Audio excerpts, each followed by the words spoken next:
이번 시간은 360페이지 전열에 대해서 살펴보도록 하겠습니다. 전열이라는 것은 쉽게 이야기하면 열의 이동 부분을 전열이라고 칭합니다. 그럼 이 전열 과정을 세부적으로 나누어 보시면 기본적인 이렇게 보시면 되겠죠. 우리가 건축물은 철근 콘크리트 벽이든 벽돌벽이든 만들어서 건축물을 지었습니다. 자, 그러면 여기가 실외고 여기가 실내고 여기가 실외라고 가정하겠습니다. 겨울철이고요. 그러면 실내 온도를 현재 우리가 20도씨로 유지하고 있고요. 실외 공기 온도가 예를 들어서 마이너스 5도씨라고 가정을 하겠습니다. 그러면 열이 이동을 해 갈 것인데, 그러면 열이 이동을 해 가는데 일단은 고체 내부에서, 자, 그러면 이 표면 온도하고 여기 온도하고도 차이가 있을 것이다. 그러면 여기가 실내 벽 표면 온도가 고온이고 실외 표면 온도가 저온이 될 거죠. 그래서 이 열의 이동 과정, 그래서 이 고체 내부에서의 열의 이동을 이 부분을 우리가 열전도라고 칭합니다. 열전도. 그래서 이 부분을 열전도라고 합니다. 그러면 열전도는 물질의 이동이 있는 것이 아니라 열이 고온부에서 저온부로의 열의 이동을 열전도라고 칭합니다. 그때 이동한 율을 열전도율이라고 칭하게 되는 겁니다. 자, 그러면 이 열전도의 율은, 그럼 이거의 반대 개념이 열을 못 빠져나가게 하는 것이 열전도 저항 개념이 됩니다. 저항은 열이 못 빠져나가게 하는 작용을 우리가 저항이라고 칭합니다. 그래서 보통 이 단열재의 경우는 열전도율과 열저항 값은 서로 반비례 개념이 되겠죠. 그러면 단열력이 좋기 위해서는, 좋은 단열재가 되기 위해서는 열전도율은 적으면서 저항은 커야 됩니다. 저항값, 이 저항값이 크고 열전도율이 적은 재료가 단열 성능이 우수한 재료라고 보시면 되겠습니다.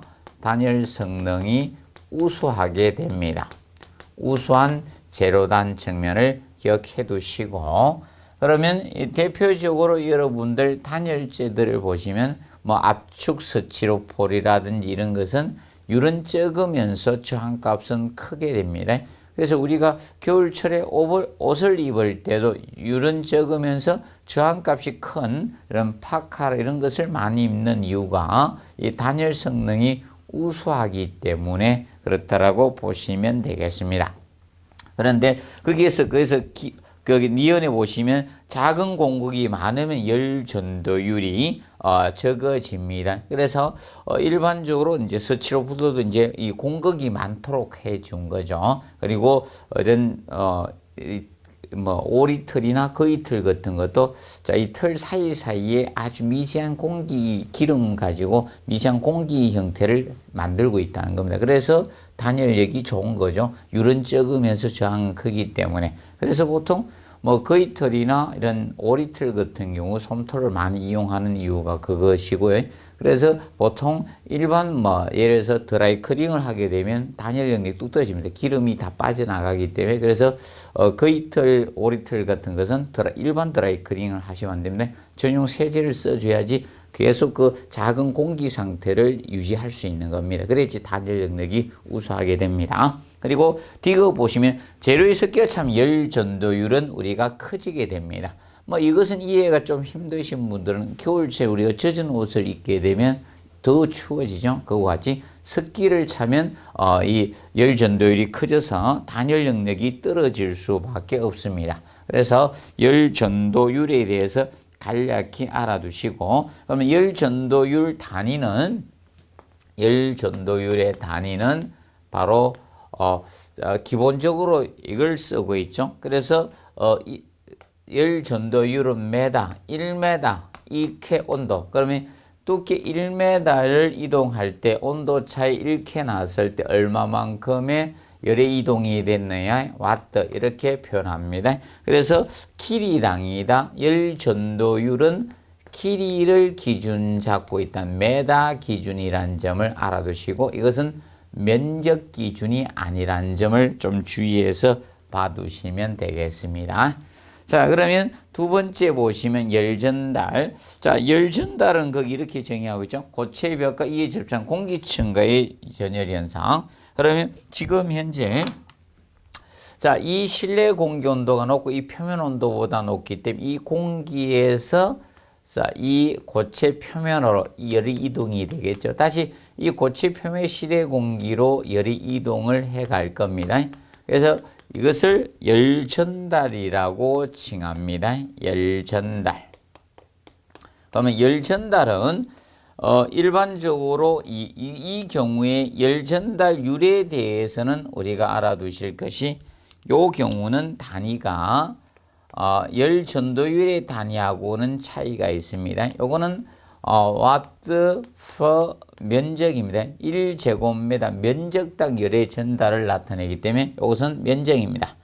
K, 켈빈 온도 K를 쓰게 됩니다. 그래서 자, 이 면적당이 개념이 됩니다. 면적당.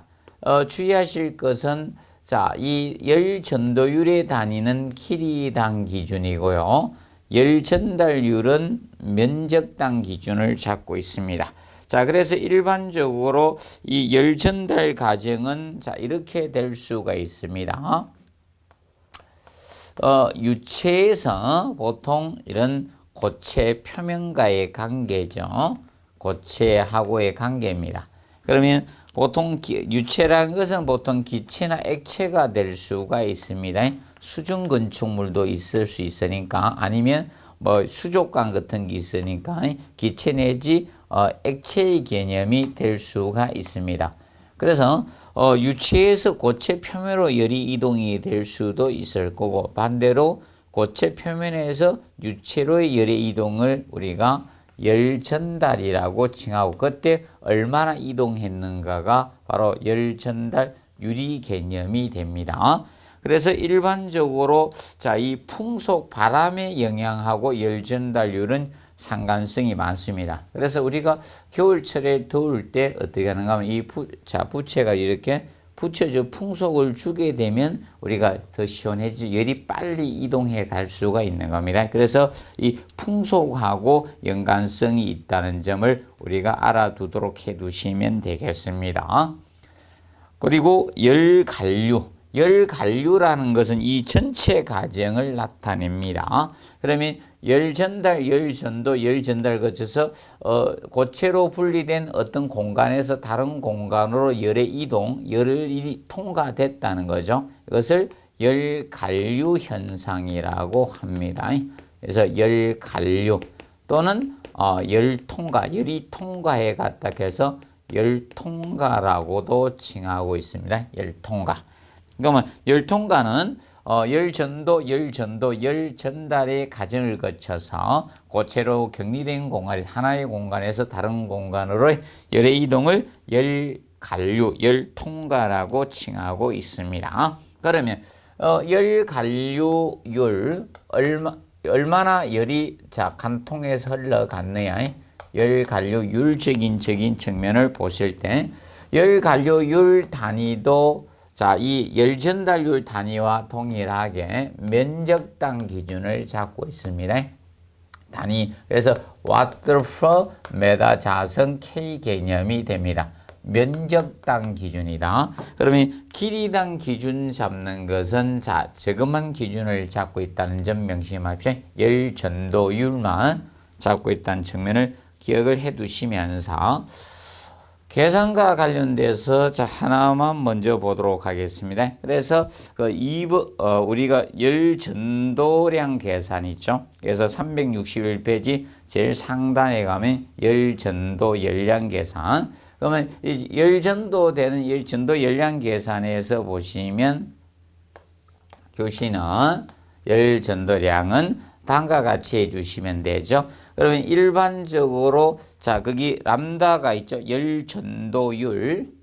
어떤 재료의 열 전도율을 갖다가 두께 T로 나누어 주시면 되겠습니다. 뭐 벽의 두께나 재료의 두께가 될 겁니다. 이 두께.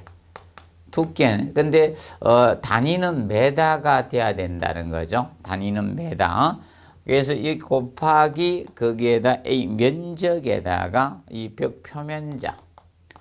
그래서 벽 표면적 개념에다가 곱하기 델타 T 온도. 그래서 두 지점간 온도 차를 갖다가 곱해 주시면 온도 차이를 곱해 주시면 이것이 열 전도량이 됩니다. 그래서 주의하실 것은 이겁니다. 이 두께의 개념이 메다로 환산해야 된다는 점을 좀 주의를 해 주시면 되겠습니다. 메다다. 그러면 보통 밀리미터 단위로 나올 겁니다. 그래서 메다로 환산을 해 넣어서 계산을 해 주시면 되겠습니다. 자, 그리고 제3절 결로 부분에 대해서 살펴보도록 하겠습니다. 제3절 결로. 제3절 이 결로적인 측면은 우리 시험에 3번 정도 출제가 되었습니다. 자, 결로라는 것은 이 대기의 이 지구상의 공기는 석공기라는 겁니다. 그래서 일반적으로 물이 많기 때문에 물이 항상 액체 상태로 있는 것만이 아니라 기체 상태의 수증기로도 있다는 겁니다. 이것이 일정한 온도에 다다르면 이슬이 맺히는데, 그래서 이슬로자죠. 그래서 이제 결로라고 합니다. 물방울이 맺히게 되는데 그것을 결로라고 칭하고 있습니다. 자, 그러면 이 결로는 그 원인적인 측면을 먼저 담고 있죠. 결로의 원인을 보시면 원인은 다양합니다. 그래서 아래와 같은 이 원인이 복합적으로 작용이 돼서 결로가 발생이 된다라고 보시면 되는데, 그럼 원인을 막 외우지는 마시고요. 암기하는 것은 아니라 이해를 하면서 공부하시면 되겠습니다. 자, 그러면 거기 보시면 결로라는 것은 이 개념입니다. 한옥하고 우리가 아파트를 서로 비교하시면서 여러분들이 공부하시면 왜 결로가 생기느냐, 이것을 여러분들이 충분히 알 수가 있는 겁니다. 그래서 제일 처음 실내의 온도차가 아파트하고 한옥을 기억하시면 됩니다. 자, 아파트는 지금 단열재를 잘 사용하면서 샤시도 페아글라스 복층유리를 쓰고 그다음에 밖에도 설치하고 안에도 설치하죠. 그럼 굉장히 차단이 잘 됩니다. 그 반면에 한옥은 옛날에 창호지로 건축물을 지었습니다. 그래서 이 창호지 한 장 가지고 실내하고 실외 공간을 나누다 보니까 온도차가, 실내의 온도차가 얘가 크죠. 겨울에 밖에 추워도 안에는 온도가 높습니다. 실내의 온도 차이가 얘가 크고 한옥이 온도 차이가 적은 겁니다. 얘가 온도 차이가 별 차이가 없습니다. 온도 차이가 이게 적습니다. 한옥 개념이. 그래서 온도 차가 크면 클수록 결로가 생길 가능성이 높아지게 됩니다. 자, 그래서 일반적으로 그래서 여러분들 여름철보다는 겨울철에 결로가 더 많이 생기죠. 그래서 이 한옥의 경우는 온도 차이가 별로 없었던 걸 여러분들이 느끼는 것이 어느 때인가 하면 추웠을 때 옛날 한옥에 식혜나 또는 이런 물을 먹다가 위에 놔두고 주무시면 아침에 일어나면 얼어 있는 상태가 됩니다. 그래서 옛날 총 같은 경우는 화장실 가서 무섭기 때문에 요강을 갖다 놓고 소변을 봤거든요. 소변이 다 얼어 있었으니까. 그래서 온도 차가 얘가 큽니다. 그래서 이 아파트가 결로 현상이 잘 발생이 되는 겁니다. 그리고 두 번째로 습기 가다 발생이다. 실내 습기. 자, 이 습기가 얘가 많이 발생하면 습기 발생이 얘가 많습니다. 얘는 습기 발생이 적었습니다. 적어요. 한옥의 경우는. 자, 왜냐하면 아파트의 경우는 주방이 실내로 들어와 있습니다. 주방 실내 있죠. 욕실 있죠. 그리고 밥솥도 또 수증기 돌아가죠. 그리고 수족관 키우는 사람도 있고 하초를 키우는 분도 많습니다. 그리고 특히 애들 있으면 가습기까지 돌립니다. 그런데 한옥의 경우는 그런 게 부엌이 별도로 있었거든요. 욕실 없었습니다. 한옥. 그리고 뭐 가습기 더군다나 없었죠. 그렇기 때문에 습기가 사람에서 나오는 습기가 한옥은 다 했다는 겁니다. 그 반면에 아파트는 습기가 너무 많이 발생하기 때문에 생깁니다. 습기 가다 발생으로 생깁니다.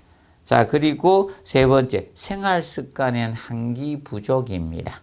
자, 보통, 자, 얘는 아파트의 경우는 별도로 한기를 해줘야 돼요. 왜냐하면 샤시가 너무 공사가 잘 돼 있기 때문에 별도로 우리가 얘는 별도의 한기가 필요합니다. 잘 한기가 안 돼요. 별도의 이 한기를 우리가 해줘야 됩니다. 한기를 해야 됩니다. 한기가 필요한데 보통 법적으로 한기는 시간당 0.5입니다. 공동주택 아파트는 법적으로는 0.5회입니다. 아워. 시간당 0.5회 이상. 그럼 2시간당 한 번 정도는 별도의 한기를 해야지 충분한 한기를 했습니다. 그런데 한옥의 경우는 자체적으로 한기가 됩니다. 별도의 한기가 필요 없이. 자, 이 틈 사이가 많은 건물입니다. 그래서 위풍이 심하다는 말을 많이 썼죠. 그래서 얘는 자체적으로 그냥 한기가 됩니다. 자체적으로 한기가 되기 때문에 이때는 한기를 별도로 할 필요가 없었던 겁니다. 그러면 그리고 실내 수증기가 만약에 생기더라도 창호지나 틈이 많기 때문에 수증기가 밖으로 빠져나갈 수 있었다는 겁니다. 한옥의 경우는. 그리고 세 번째, 구조체 열적 특성인데, 자, 이 구조체, 아파트의 구조체는 철근 콘크리트였습니다. 철근 콘크리트로 거의 되어 있죠. 그리고 뭐 이런 저런 부분 유리라, 샤시 같은 유리나 금속이 뭐 대표적인 그것을 차지하고 있는데, 자, 한옥은 흑벽돌 내지 흑벽돌이나 나무 이런 걸 썼다는 겁니다. 나무. 그리고 창호지 이런 걸 썼습니다. 그러면 열의 이동이 누가 잘 되는 거예요? 얘들이 열이 이동이 잘 되는 거예요. 그래서 열 전도율들이 얘들이 큽니다. 그래서 쉽게 결론은 간단합니다. 손으로 만져봐서 차가운 표면에 발생합니다. 그래서 여러분들이 만약에 집에 있는 유리 표면 샤시가 있는데 유리 표면을 샤시를 딱 만져가지고 그 표면과 그 유사하게 차가운 표면이 있으면 결론은 생깁니다. 딱 만져서 겨울철에 그 표면보다 따뜻하게 느껴지는 표면들은 결로가 잘 생기지 않는다라고 보시면 됩니다. 그러면 아파트는 발생할 수밖에 없습니다. 결로가. 안 생길 수는 없습니다. 인간이 사는 한 결로는 무조건 생깁니다. 그러면 결로는 어떻게 처리할 것인가? 그러면 창호에서 유리창에서 발생하도록 만드는 것이 결로의 최상 대책이라고 보시면 됩니다. 그래서 이런 그래서 이 구조의 열적 특성, 얘들이 열을 이동을 더 잘한다는 겁니다. 흑벽돌 나무나 창호지보다 열의 이동률이 그래서 열 전도율이 크거든요. 그래서 구조의 열적 특성에서 얘들에서 잘 생기고 이런 데서는 발생하지 않는다는 겁니다. 그 측면을 기억하시고, 그 다음에 그래서 대신 이런 걸 쓰기 때문에 어떻게 하는가 하면 이 아파트는 별도로 얘가 열이 잘 전달되기 때문에 단열재를 시공해서 그 단점을 보완을 하고 있거든요. 근데 단점을 보완해야 된다. 단열재를 시공을 똑바로 안 하게 되면 그 부분에서 결로가 발생이 될 수밖에 없는 겁니다. 그래서 그 측면이고, 그 다음에 여섯 번째, 시공 직후에 미건조 상태에 있다는 걸로. 자, 그러면 이 철근 콘크리트, 이 콘크리트를 쓰다 보니까 섭식구법입니다.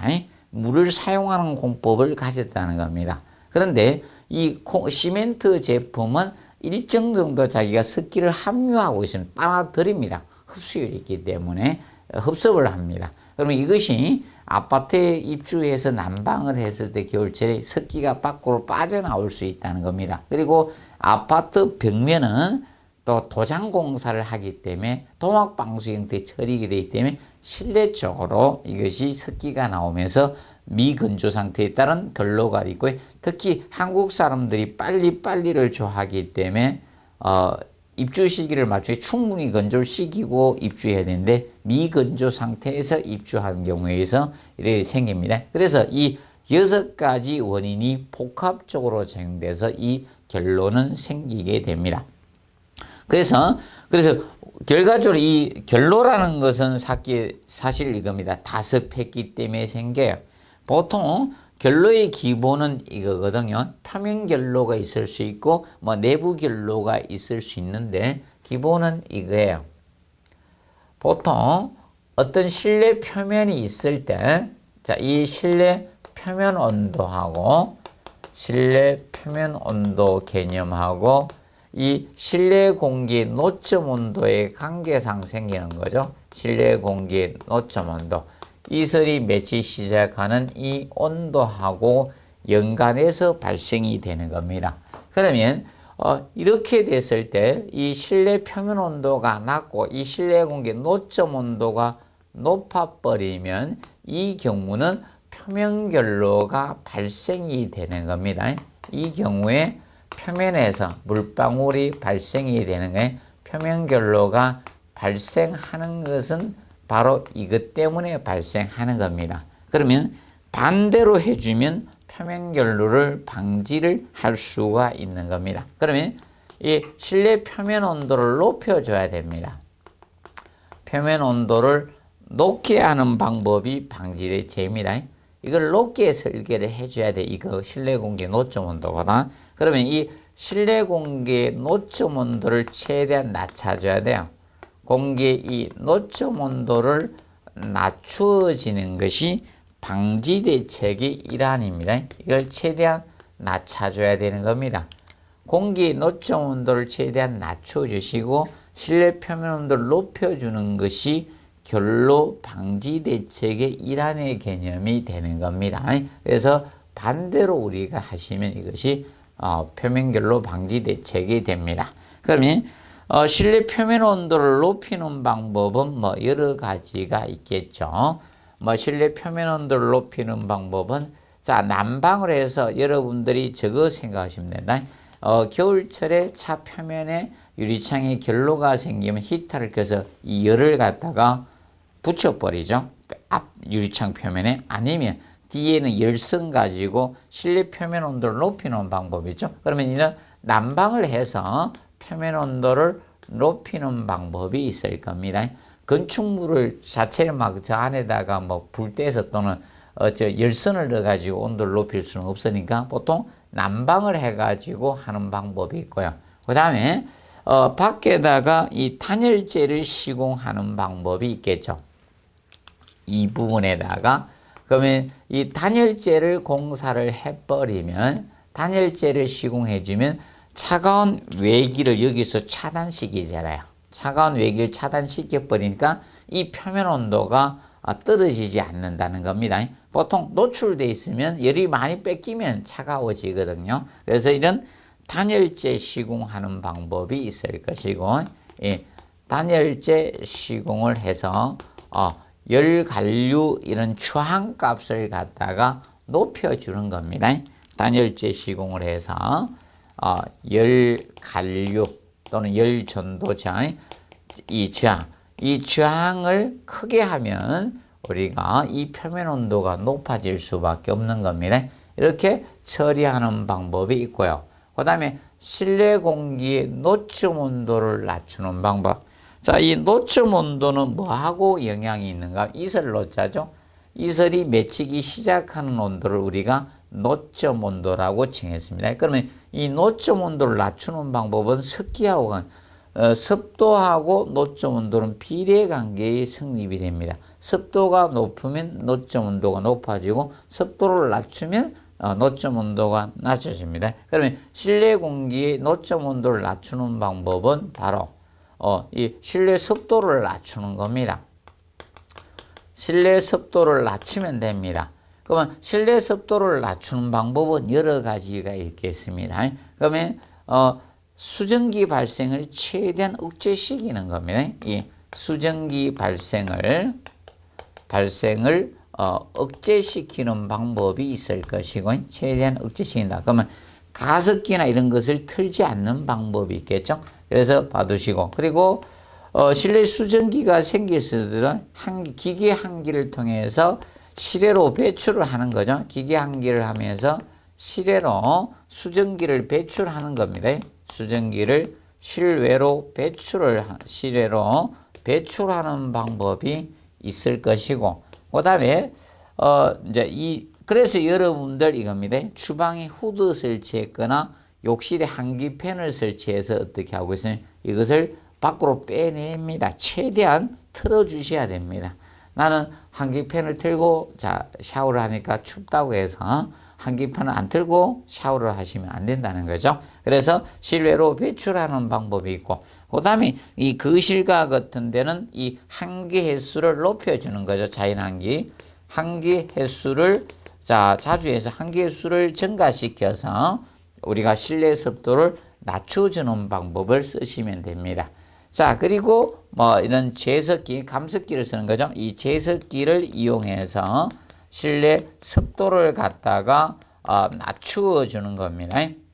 이런 것이 실내 공기의 노점 온도를 낮추는 방법에 해당이 된다라고 보시면 되겠습니다. 정리를 해 두시고요. 기본적으로 정리해 두시고, 이것이 표면 결로를 방지하기 위해서는 기본적으로 이렇게 해 주시면 되겠습니다.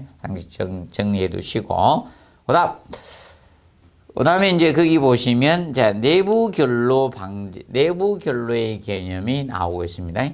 내부 결로라는 것은 이 벽체 내부에 이제 이 습기가 관통해서 흘러나간 경우죠. 지금 현재 이런 경우가 있을 겁니다. 그래서 이렇게 구조체가 있습니다. 그럼 단열재를 4단열을 썼다 가정을 하겠습니다. 단열재를 4단열을 썼습니다. 4단열 형태를 했습니다. 이제 여기가 실내가 됩니다. 실내요. 그러면 실내에 이 다습한 습기가 이 공기가 이렇게 투습을 합니다.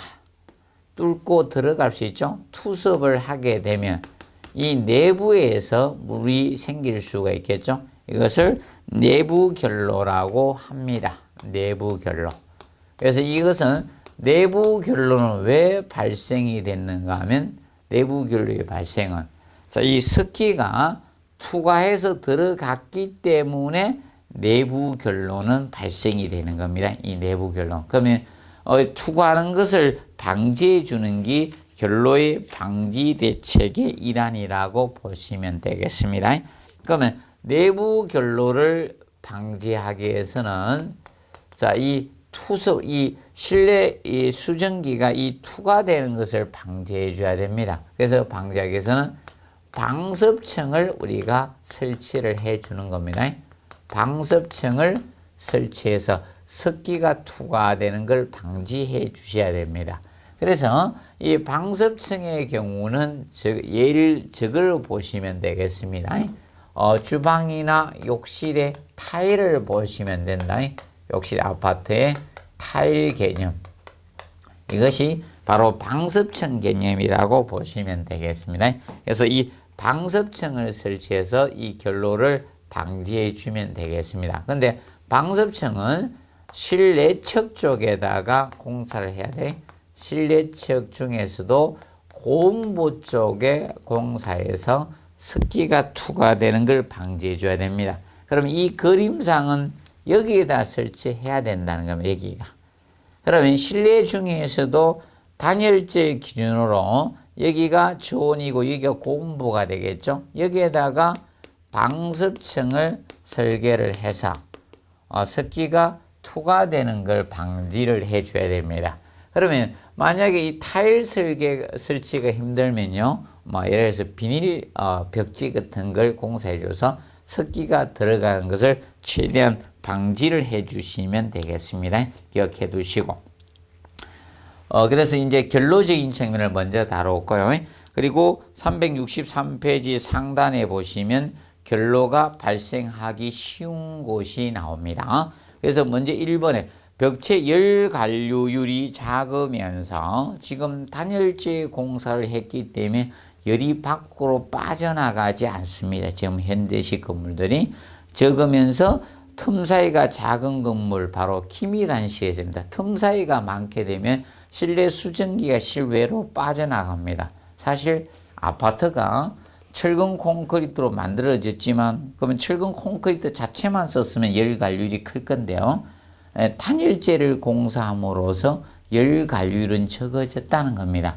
그러면서도 이 샤시가 공사가 너무 잘 되다 보니까 틈 사이가 없어서 기밀한 실에서 발생입니다. 그러면 보통 폐쇄된 실에서 발생하고요. 공기 유통이 자유로운 실은 절대로 결로가 안 생깁니다. 그래서 문을 열어놓으면요, 결로는 발생하지 않는 겁니다. 그래서 여러분들 차를 몰고 가실 때 차를 문을 닫았을 때 생기는 것이지 문 열고 달리면 생기지 않습니다. 그리고 그래서 1번 것은 자, 어떤 재료 열 관리율이 작다고 생긴다는 개념이 아니고요. 어떤 실을 이야기하고자 하는 것이 1번 기준이다. 그래서 그거 혼돈하면 안 됩니다. 보통은 일반적으로 재료상 따졌을 때는 어떤 재료가 열 관리율이 큰 재료, 열 전도의 큰 재료에서 발생하지만 여기에서 1번에 의미하는 것은 재료를 이야기하는 것이 아니라 전체적인 어떤 실의 형태인가 그 실을 이야기하고 있는 것이 1번입니다. 주의하시기 바랍니다. 열걸 작으면 안 생기는데 이렇게 하시면 안 된다는 겁니다. 그래서 열관리율이 작으면서 틈 사이가 작은 건물 중에서 가장 취약 부인 창호에서 생긴다는 거죠. 유리창에서. 바로 그 열관리율이 작은 이 단열재가 시공된 벽에서 생긴다는 것이 아니고요. 그 다음에 2번 북항벽이나 최상층 천장에서 결론을 많이 생깁니다. 북항벽은 겨울에 항상 어딥니까? 음지 상태에서 차가운 상태로 방치되어 있어요. 그리고 최상층의 천장은 옥상이잖아요. 옥상이 위에 되면 옥상은 난방을 해주지 않습니다. 그래서 온도차가 클 수밖에 없거든. 그래서 이런 데서 잘 발생하고 특히 외벽이 면한 붙박이잖아요. 그래서 이거는 내벽과는 관계가 없습니다. 외벽이 되면 자, 보통 단열재를 시공하더라도 좀 차가운 경우가 많아요. 혹시나 이 단열재가 불연속되는 부분도 생길 수 있고, 그래서 외벽에 면한 붙박이장에서 잘 생깁니다. 그래서 여러분들이 보통 외기와 직접 면한 외벽이 있을 경우는 결로가 잘 발생합니다. 그리고 실내 구석이 나오죠. 붙박이장 속. 그럼 붙박이장 속이나 실내 구석 개념은 제가 되죠. 공기가 정체되기 쉽습니다. 그래서 그런 부분에서 잘 발생합니다. 그래서 여러분들이 보통 이사 가실 때, 가서 이제 짐을 배치할 때 가구하고 뒤에는 약간 5cm 정도 공극을 두는 것이 좋습니다. 공기가 자유롭게 이렇게 다닐 수 있어야 돼요. 벽에다 딱 붙여버리니까 나중에 곰팡이 피고 이런 문제가 생깁니다. 그래서 저희 집도 이사 갈 때 제가 보통 수업을 하고 있으니까 이사는 제 없을 때 갈 때 그걸 딱 붙여놨더라고요. 뒤에 곰팡이 피을 것 같습니다. 결로 때문에. 그래서 공간을 좀 띄워놓는 것이 좋습니다. 그리고 야간 저온시. 야간 저온이 되면 온도차가 커집니다. 실내 온도하고 실외 온도차가 자꾸 커지기 때문에 결로가 잘 발생을 합니다. 그리고 열교 부위, 냉교 부위에서 많이 생깁니다. 그럼 열교 부위는 히트 브릿지, 바로 열의 교량 역할을 하는 부위, 열적 취약 부위를 이야기하시면 되죠. 그래서 열교 부위에서 많이 발생을 합니다. 그러면 쉽게 열교 부위는 쉽게 만지면 차가운 부위입니다. 겨울철에. 열이 많이 이동해 갔다는 겁니다. 그래서 사람도 옷을 입은 상태에서 있잖아요. 이렇게 하면 손은 노출되어 있으면 손이 차갑잖아요. 그러면 열이 많이 이동해 갔다는 겁니다. 반대로 냉기가 들어왔다는 겁니다. 그런데 따뜻하게 보온이 되어 있는 상태에서는 그것이 없죠. 그거하고 동일합니다. 그래서 열적 취약 부위, 열이 이동하는 부위가 열교 부위가 되겠습니다. 거기에서 결로가 발생한다라고 보시면 되겠습니다. 그래서 그 2번의 그 박스 안에 결로 현상은 실내 온도 차가 클수록 보통 심한 경우가 많고요. 그다음에 습도가 높을수록 심합니다. 그리고 열 관리율, 이건 재료적인 측면이다. 열 관리율, 열 전도율은 높을수록 심합니다. 이거는 그 재료를 뜻합니다. 그 재료의 벽이라든지 이런 재료의 관리율이 큰 부분에서 많이 생깁니다. 그래서 아까 결로학이 발생하기 쉬운 건 1번 개념하고 혼돈이 없도록 하셔야 됩니다.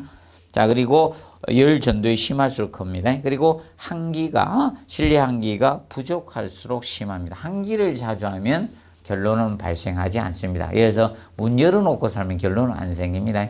뭐 5분마다 한기하는 집은 거의 안 생긴다라고 보시면 되겠습니다. 그리고 페이지 364페이지 보시면 거기에서 결로 방지 계획이 나옵니다. 결로 방지 계획 보시면 단열 계획 및 시공을 완벽히 한다든지 한기 계획 잘해주죠. 한기를 자주 해줄수록 결로는 생기지 않습니다. 그리고 난방에 의한 수증기 발생을 최대한 억제해 주시고, 그리고 벽체 열 관류 저항은 크게 한다. 근데 주의할 거는 저항값은 크게 하는 것이, 이 저항은 커야 돼요. 그럼 반대로 열 관류율은 적어야 됩니다. 율 개념은 적어야 되고 저항하고 이 두 가지가 혼돈하지 않도록 좀 주의를 해 주시면 되겠습니다. 그리고 가구를 벽에서 10cm 이상 떨어뜨리면 그 10cm 떨어뜨리는 공간이 너무 많이 소요되니까 한 5cm 정도만 떨어뜨려도 효과가 좀 있습니다. 그리고 벽에 실내측에 방섭청 설치해서 결로를 방지하는 것은 내부 결로 방지 대책이고, 그다음 7번째, 실내측 벽의 표면 온도를 실내 공기에 놓치면 높게. 그래서 이걸 가장 먼저 언급해서 시험을 출제를 했습니다.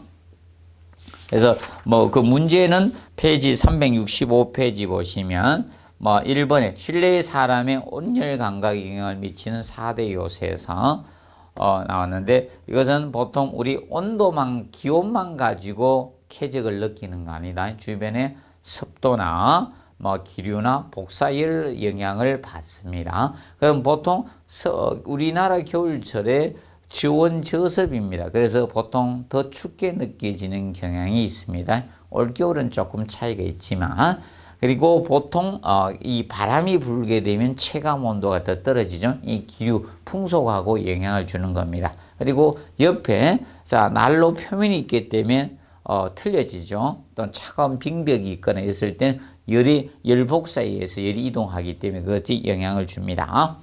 그리고 2번 문제 보시면 다음 중 틀린 거, 난방도율은 실내 온도와 같으면 실외 온도가 다르고 어느 지역 그 값이 일정하다 해서 되죠. 난방도율 값은 실내 평균 기온하고 외기 평균 온도 차에다가 일수, 난방 일수를 곱해서 구한 것이 난방도율이죠. 그렇기 때문에 외기 온도가 달라지면 우리가 난방도율 값은 달라진다. 그래서 서울의 경우는 3150 도시대였고 제주도 서귀포는 1600 도시대가 됩니다. 그래서 외기 온도가 다르기 때문에 난방도율 값도 각각 다르게 나타날 수밖에 없습니다.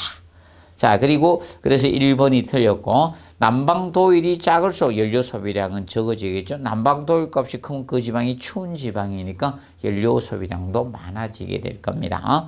그래서 난방도율의 단위는 온도 차에다 일수를 곱했다. 그래서 온도의 도시, 날짜 데이 되는 개념이죠. 그리고 4번에 100도씨 물을 전기로 만들 때 가한 열을 잡열이라고 하죠. 그래서 100도씨 물에서 100도씨 전기로, 반대로 100도씨 전기에서 열을 방출하고 잡열을 방출하고 물로 되돌아오게 되죠. 그것은 응축수라고 보통 취합니다. 그리고 현열은 온도 변화에 출입한 열을 현열이라고 칭하죠. 그리고 3번에 결로에 관한 설명으로 옳지 않는 것. 벽체 열 관류율이 클수록 발생하기가 쉽습니다. 그리고 2번에 실내 온도차가 클수록 발생하기가 쉽죠. 그리고 내부 결로 방지, 단열지 실외측에 방선막을 만든다. 이건 틀렸죠? 실내측에다가 만들어 주셔야 됩니다. 그래서 주방의 타일이나 욕실의 타일이 내측에 붙여져 있는지 외측이 있는지 알아두시면 되겠죠. 그래서 이번 시간은 일반적으로 전열 과정과 결로에 대해서 살펴보았습니다. 다음 시간에 제2장 급수 설비에서 뵙도록 하겠습니다. 수고 많이 하셨습니다.